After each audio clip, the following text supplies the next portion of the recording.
भक्ति की ज्योति से हर अंधेरा मिटे, पद्मिनी एकादशी पर हर मन झूम उठे। जो रखे यह व्रत पाप से रहे दूर, मिले श्री हरि की भक्ति भरपूर। राधे राधे, हरे कृष्णा। प्रिय मित्रों, आप सभी को पुण्य फलदायिनी पद्मिनी एकादशी व्रत की हार्दिक शुभकामनाएं। मनुष्य को जीवन के सभी प्रकार के दुख और कष्टों से मुक्त कराने वाली तिथि यानी कि एकादशी तिथि सनातन धर्म में बहुत ही महत्वपूर्ण मानी जाती है।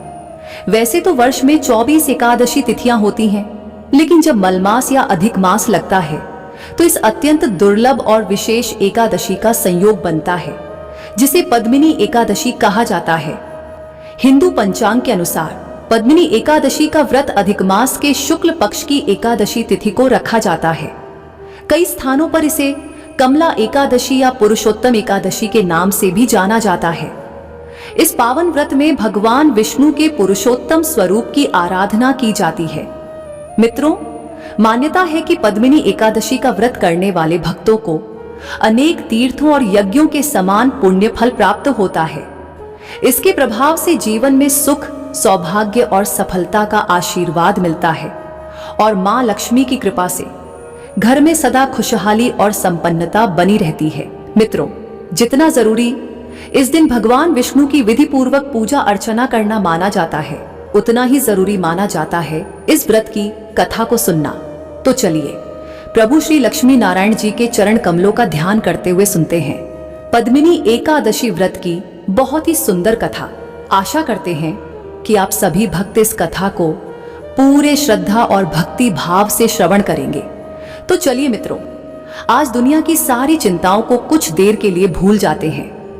अपने मन को बिल्कुल शांत करके प्रभु श्री लक्ष्मी नारायण जी के सुंदर चरणों में ध्यान लगाते हैं और सुनते हैं मोहिनी एकादशी की ये बहुत ही प्यारी और मन को मोह लेने वाली कथा। लेकिन उससे पहले कमेंट बॉक्स में जय श्री राधे कृष्णा जी का जयकारा जरूर लगाए। बोलिए वृंदावन बिहारी लाल की जय, बोलिए राधा रानी की जय। आइए पूरी श्रद्धा के साथ सुनते हैं इस पावन कथा को। प्राचीन समय की बात है, जब महाभारत का भयानक युद्ध समाप्त हो चुका था और चारों तरफ एक अजीब सी शांति फैली हुई थी। धर्मराज युधिष्ठिर, जो अपने पूरे जीवन में हमेशा सच बोलते थे और धर्म के रास्ते पर चलते थे, उनके मन में एक दिन एक बहुत ही गहरा सवाल आया। वह अपनी इसी उलझन को सुलझाने के लिए सीधे भगवान श्री कृष्ण के पास गए। उस समय श्री कृष्ण शांत मुद्रा में बैठे हुए थे और उनके चेहरे पर एक प्यारी सी मुस्कान थी। युधिष्ठिर ने उनके पास जाकर हाथ जोड़े और श्रद्धा पूर्वक कहा, हे माधव, हे पूरे संसार के पालनहार, मैं जानना चाहता हूं कि अधिक मास, मलमास या पुरुषोत्तम मास में जो शुक्ल पक्ष आता है, उस समय पड़ने वाली एकादशी का नाम क्या है? उस एकादशी की पूरी कथा क्या है और ये व्रत करने से मनुष्य को क्या फल मिलता है? कृपया मुझे यह सब विस्तार से बताइए ताकि धरती के सभी जीवों का भला हो सके। युधिष्ठिर की यह बात सुनकर भगवान श्री कृष्ण बहुत ही मधुर स्वर में बोले कि हे धर्मराज, तुमने मानव जीवन के कल्याण के लिए बहुत ही सुंदर प्रश्न किया है। अधिक मास के शुक्ल पक्ष की इस पावन एकादशी का नाम पद्मिनी एकादशी, जिसे कमला एकादशी भी कहते हैं, ये कोई साधारण दिन नहीं है। इस एकादशी के प्रभाव से बड़े पाप कट जाते हैं, तपस्या का फल कई गुना बढ़ जाता है और मनुष्य को भगवान पुरुषोत्तम के दुर्लभ बैकुंठ धाम की प्राप्ति होती है। हे युधिष्ठिर, बहुत समय पहले यही प्रश्न देवर्षि नारद ने अपने पिता ब्रह्मा जी से तथा पुलस्त्य मुनि ने भी पूछा था। आज मैं तुम्हें वही अत्यंत पुण्यदायी कथा सुनाता हूं, इसे ध्यान पूर्वक सुनो। भगवान कृष्ण ने आगे कहा, युधिष्ठिर, बहुत समय पहले की बात है। ये त्रेता युग का समय था। उस समय धरती पर एक बहुत ही सुंदर और समृद्ध शहर हुआ करता था। उस शहर का नाम था महिष्मती। वो शहर इतना सुंदर था कि ऐसा लगता था जैसे स्वर्ग का कोई हिस्सा धरती पर उतर आया हो। वहां की सड़कें चौड़ी थी, घर सुंदर थे, चारों तरफ हरियाली थी और लोग बहुत खुश रहते थे। उस महिष्मती नगरी के राजा का नाम था कृतवीर्य। राजा कृतवीर्य बहुत ही प्रतापी, न्याय करने वाले और बहुत अच्छे राजा थे। राजा के पास किसी चीज की कोई कमी नहीं थी। हाथी, घोड़े, सोने चांदी के बड़े बड़े महल थे जो रात में भी जगमगाते रहते थे। हजारों नौकर चाकर थे जो बस उनके एक इशारे पर दौड़े चले आते थे। उनका राज्य बहुत बड़ा था, उनकी प्रजा उनसे बहुत प्यार करती थी और उनके खजाने हमेशा धन धान्य से भरे रहते थे। लेकिन मेरी प्यारी बहनों, आपने अपनी जिंदगी में भी ये देखा होगा कि भगवान इंसान को सब कुछ एक साथ नहीं देते। कोई ना कोई कमी, कोई ना कोई दर्द जरूर छोड़ देते हैं। राजा कृतवीर्य के पास दुनिया जहान का सब कुछ था, लेकिन फिर भी राजा और उनकी बहुत ही सुंदर रानी पद्मिनी हमेशा अंदर से उदास रहते थे। उनके चेहरों पर वो सच्ची खुशी कभी नहीं होती थी। पता है क्यों? क्योंकि उनके इतने बड़े महल में, इतने बड़े आंगन में किसी बच्चे की किलकारी नहीं गूंजती थी। जी हां, उनके घर में कोई संतान नहीं थी। बहनों, आप तो जानती हैं, एक औरत के लिए मां बनना कितना बड़ा सौभाग्य होता है। रानी पद्मिनी के पास रेशम के कपड़े थे, ढेरों गहने थे, लेकिन जब वो अपने महल के आंगन से बाहर देखती और वहां गरीब औरतों को अपने बच्चों को सीने से लगाए, छोटे छोटे बच्चों को मिट्टी में खेलते हुए, हंसते दौड़ते हुए देखती, तो उनकी आंखों से झरझर आंसू गिरने लगते थे। उनका मन अंदर से रो पड़ता था। वो सोचती थी कि क्या फायदा इस सोने चांदी का, जब मुझे मां कहने वाला ही कोई नहीं है। राजा का हाल भी कुछ ऐसा ही था। दरबार में बैठकर वो बड़े बड़े फैसले लेते थे, लेकिन जब वो देखते कि उनके राज्य के छोटे छोटे लोग भी अपने बच्चों के साथ त्योहार मना रहे हैं, तो राजा का कलेजा फट जाता था। वो छुप छुप कर रोते थे। रानी पद्मिनी तो हर वक्त दिन रात भगवान की मूर्ति के सामने बैठी रहती थी। वो बस रोती रहती थी, हाथ जोड़कर पूछती थी कि हे भगवान, हे मेरे ठाकुर जी, हमने ऐसा क्या पाप किया है? हमने पिछले जन्म में ऐसा क्या बुरा किया था जो आपने हमें इतना बड़ा राज्य तो दे दिया, लेकिन हमारी गोद सूनी छोड़ दी? क्या हमारे नसीब में माता पिता बनना नहीं लिखा? एक बच्चा पाने के लिए, अपने घर में एक नन्ही सी जान की आवाज सुनने के लिए राजा ने क्या कुछ नहीं किया। उन्होंने दूर दूर से बड़े बड़े पंडितों को, महात्माओं को बुलवाया, खूब सारा सोना चांदी दान किया, गायें दान की, गरीबों को रोज 56 भोग खिलाए, बहुत सी बड़ी बड़ी पूजा करवाई, महायज्ञ करवाए। जहां भी किसी ने कोई मन्नत का धागा बांधने को कहा, राजा रानी वहां गए। उन्होंने अपनी तरफ से कोई कसर नहीं छोड़ी। लेकिन बहनों, जब तक ऊपर वाले की मर्जी न हो, क्या एक पत्ता भी हिल सकता है? कोई फायदा नहीं हुआ, सारे उपाय व्यर्थ हो गए। रानी की गोद सूनी की सूनी ही रही। समय बीतता जा रहा था और उनकी उम्र ढलती जा रही थी। जब कोई भी पूजा, कोई भी पाठ, कोई भी दान काम नहीं आया, तो राजा कृतवीर्य अंदर से बिल्कुल टूट गए। वो बहुत निराश हो गए। एक दिन जब वो रात को अकेले बैठे थे और उन्होंने सोचा, जब मेरा कोई बच्चा ही नहीं है, मेरा कोई अपना उत्तराधिकारी ही नहीं है जो मेरे बाद इस राजगद्दी पर बैठेगा, तो मैं इतना धन, इतने खजाने और इतना बड़ा राज्य लेकर आखिर क्या करूंगा? किसके लिए जोड़ रहा हूं मैं ये सब, जब मरने के बाद मुझे अग्नि देने वाला मेरा अपना कोई बेटा ही नहीं होगा? तो इस राजा होने का क्या फायदा? उनके मन में एक अजीब सा वैराग्य आ गया। अगली सुबह राजा ने अपने सभी मंत्रियों को दरबार में बुलाया। सबकी आंखें नम थीं। राजा ने अपना सारा राजपाट, अपनी गद्दी, अपना पूरा खजाना अपने भरोसेमंद मंत्रियों को सौंप दिया।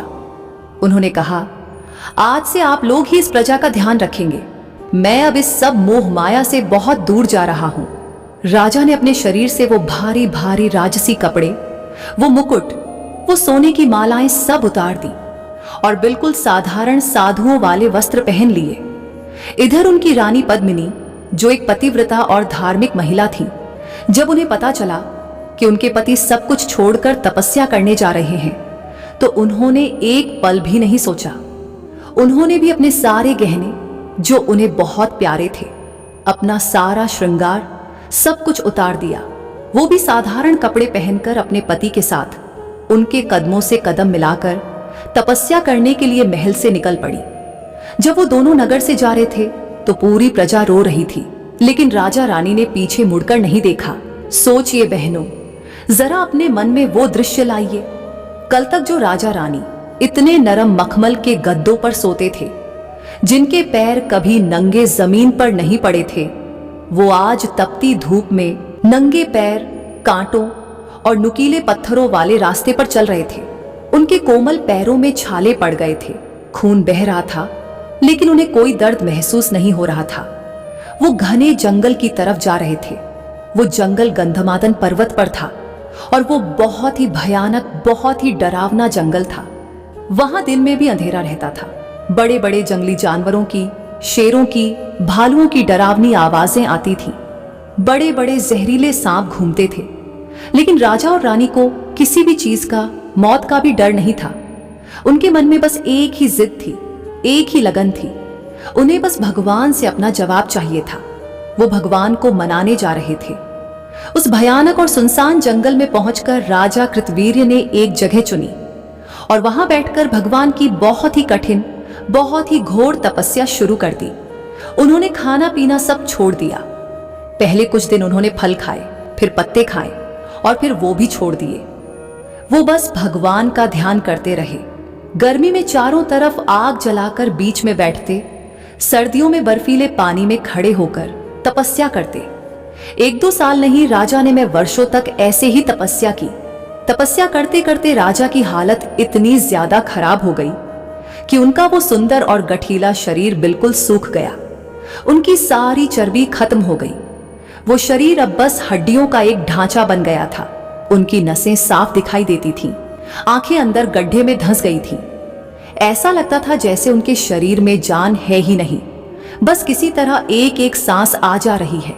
आप ही सोचिए बहनों, कोई भी पत्नी जो अपने पति से इतना प्रेम करती हो, वो अपने पति की ऐसी भयानक हालत कैसे देख सकती है।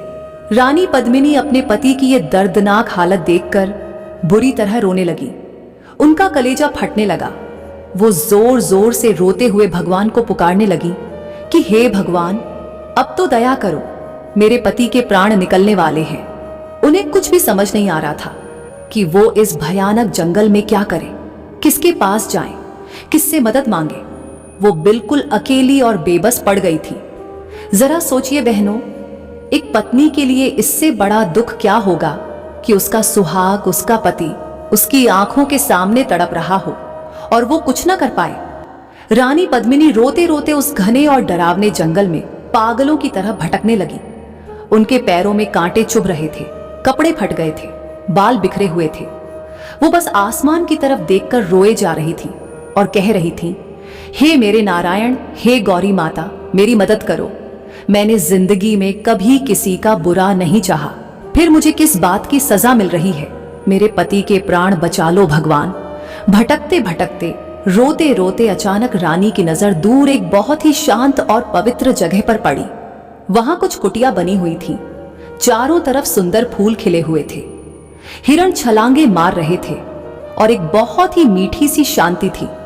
बहनों, वो कोई आम जगह नहीं थी।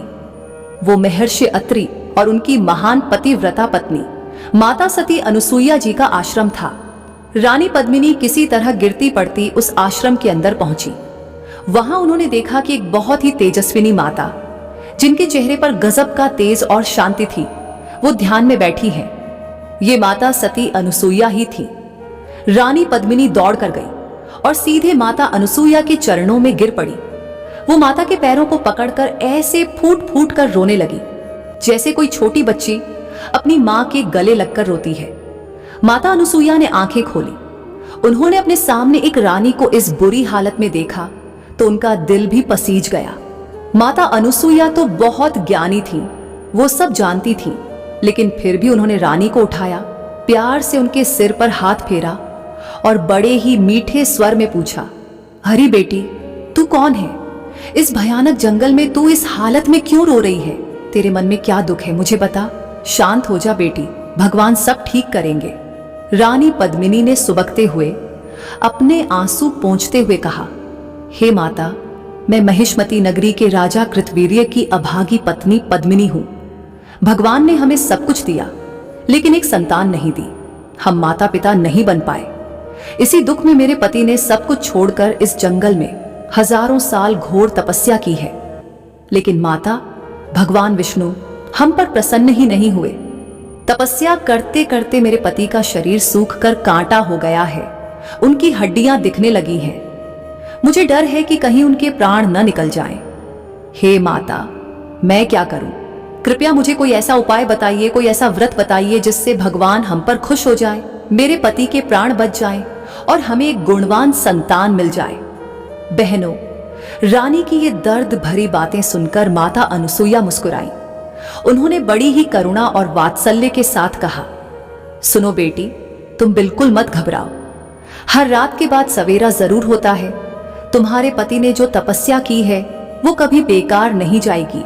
भगवान परीक्षा बहुत कठिन लेते हैं, लेकिन जब देते हैं तो छप्पर फाड़ कर देते हैं। माता ने आगे कहा, बेटी, अब जल्द ही मलमास आने वाला है। हर 32 महीने के बाद एक ऐसा महीना आता है जिसे लोग मलमास कहते हैं।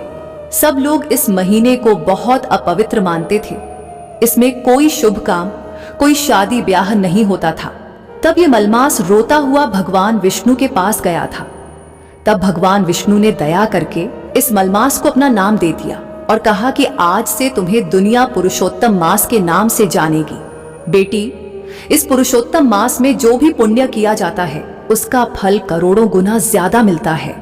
माता अनुसुईया ने रानी का हाथ अपने हाथ में लेकर कहा, इसी पवित्र मलमास के शुक्ल पक्ष में जो एकादशी आती है उसे पद्मिनी एकादशी कहते हैं। तुम पूरे नियम और सच्चे मन से इस एकादशी का व्रत करो। रानी पद्मिनी ने हाथ जोड़कर पूछा, हे माता, मुझे अनपढ़ को इस व्रत का नियम नहीं पता। कृपा करके मुझे विधि बताइए, मैं बिल्कुल वैसा ही करूंगी। तब माता अनुसुईया ने जो व्रत की विधि बताई उसे आप सब भी बहुत ध्यान से सुनिएगा माताओं।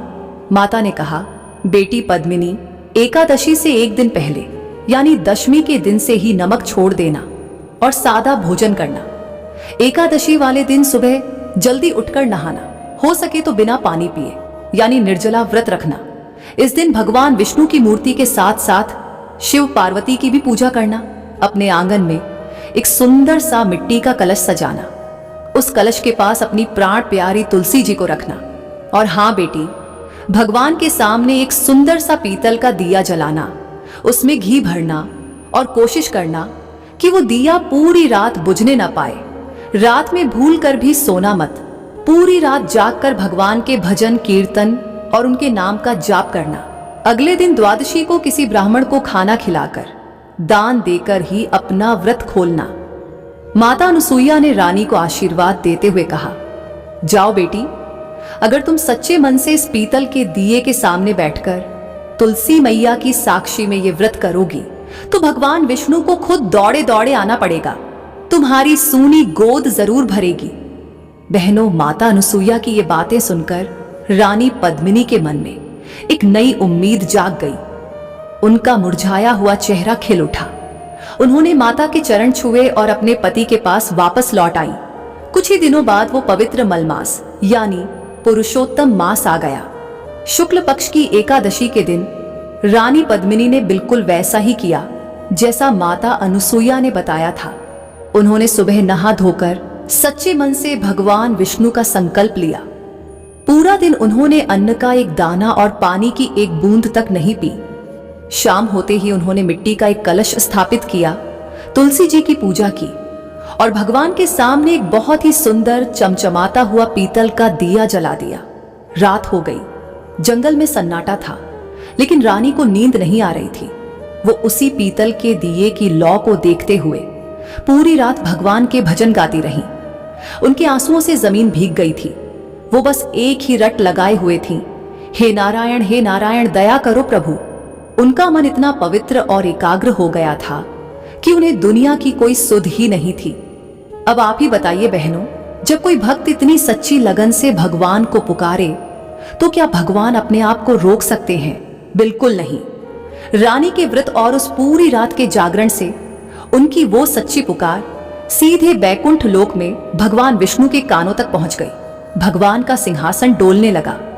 भगवान विष्णु ने मुस्कुराते हुए अपने वाहन गरुड़ को बुलाया और कहा, चलो, मेरे भक्त ने मुझे सच्चे मन से पुकारा है। बहनों, रात का तीसरा पहर बीत रहा था। चारों तरफ घना अंधेरा था, लेकिन रानी को किसी का डर नहीं था। उनके आंखों से झरझर आंसू बह रहे थे और होठों पर बस एक ही नाम था, नारायण नारायण नारायण। कहते हैं ना कि जब पुकार में सच्चाई हो तो भगवान को 7वें आसमान से भी उतरकर आना ही पड़ता है।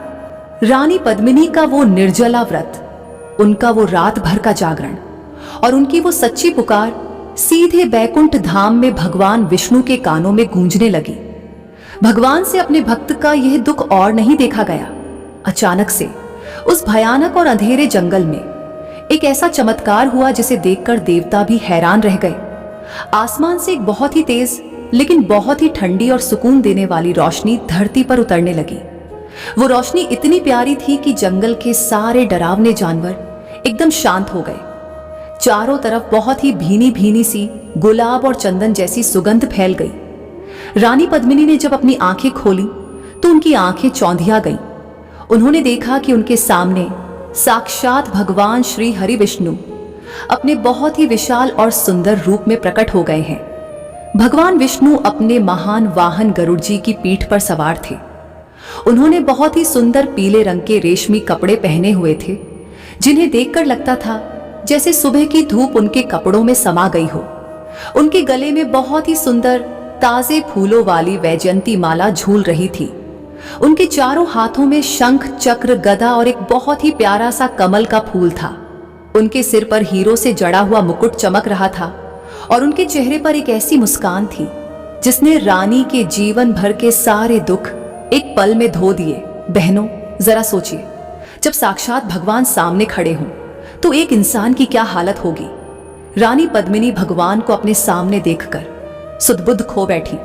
वो कांपते हुए भगवान के चरणों में गिर पड़ी। उनकी आंखों से इतने आंसू निकले कि भगवान के चरण उन आंसुओं से ही धुल गए। उनके मुंह से कोई शब्द नहीं निकल रहा था, वो बस हाथ जोड़कर रो रही थी। भगवान विष्णु जो करुणा के सागर हैं, उन्होंने बहुत ही मीठी और प्यार भरी आवाज में कहा, उठो मेरी बच्ची, उठो पद्मिनी, मैं तुम्हारी तपस्या और तुम्हारे इस व्रत से बहुत बहुत प्रसन्न हूं। तुमने इस पुरुषोत्तम मास, जिसे दुनिया मलमास कहकर ठुकराती थी, उसकी लाज रख ली है। तुमने पद्मिनी एकादशी का व्रत पूरे नियम और सच्चे मन से किया है। मांगो बेटी, आज तुम मुझसे जो भी मांगोगी मैं तुम्हें खुशी खुशी दूंगा। अपनी इच्छा बताओ। मेरी माताओं, यहाँ रानी पद्मिनी ने जो किया वो हर औरत के लिए एक बहुत बड़ी सीख है। रानी ने अपने लिए कुछ नहीं मांगा। वो हाथ जोड़कर बहुत ही नम्रता से बोली, हे मेरे प्रभु, हे तीनों लोकों के स्वामी, अगर आप सच में मुझ पर खुश हैं तो यह वरदान मुझे नहीं, मेरे पति को दीजिए। एक पत्नी का सारा सुख, सारी दुनिया उसके पति से ही होती है। मेरे पति ने इस भयानक जंगल में हजारों साल तपस्या की है। उनका शरीर हड्डियों का ढांचा बन गया है। आप जो भी देना चाहते हैं अपनी कृपा करके मेरे पति को दीजिए। रानी की यह बात सुनकर भगवान विष्णु बहुत खुश हुए। उन्होंने अपना कमल वाला हाथ हवा में उठाया और अपनी कृपा भरी नजरों से राजा कृतवीर्य की तरफ देखा, जो अभी भी तपस्या में लीन थे और जिनका शरीर सूख चुका था। भगवान की नजर पड़ते ही एक और बड़ा चमत्कार हुआ। राजा कृतवीर्य का वो सूखा हुआ शरीर, जो बिल्कुल बेजान सा लग रहा था, पल भर में फिर से बहुत ही सुंदर, हष्ट-पुष्ट और ताकतवर हो गया। राजा की तपस्या टूट गई। उन्होंने आंखें खोली और सामने अपने भगवान को खड़ा देखकर उनकी भी आंखों से आंसुओं की धारा बह निकली। वो दौड़कर गए और भगवान के चरणों में लेट गए। भगवान विष्णु ने राजा को उठाया और मुस्कुराते हुए पूछा, हे राजन, तुम्हारी पत्नी के व्रत से मैं यहां आया हूं। तुम्हारी रानी ने अपना वरदान तुम्हें दे दिया है। बताओ तुम्हें क्या चाहिए। राजा कृतवीर्य ने हाथ जोड़कर कहा, हे त्रिलोकीनाथ, हे मेरे नारायण, आप तो सब जानते हैं मेरे पास दुनिया का हर सुख है, बस एक संतान नहीं है। अगर आप मुझे वरदान देना ही चाहते हैं तो मुझे एक ऐसा शक्तिशाली, तेजस्वी और बलवान पुत्र दीजिए जिसे इस पूरी सृष्टि में कोई भी हरा न सके। चाहे वो स्वर्ग के देवता हों, पाताल के दानव हों, गंधर्व हों, नाग हों या कोई भी मनुष्य हो, कोई भी मेरे पुत्र को युद्ध में पराजित न कर सके। बस मेरी यही एक विनती है प्रभु। भगवान श्री हरि विष्णु ने मुस्कुराकर अपना हाथ उठाया और बड़े ही प्रेम से कहा, तथास्तु। भगवान ने कहा, हे राजन, समय आने पर तुम्हारे घर में एक ऐसा ही महाबली पुत्र जन्म लेगा।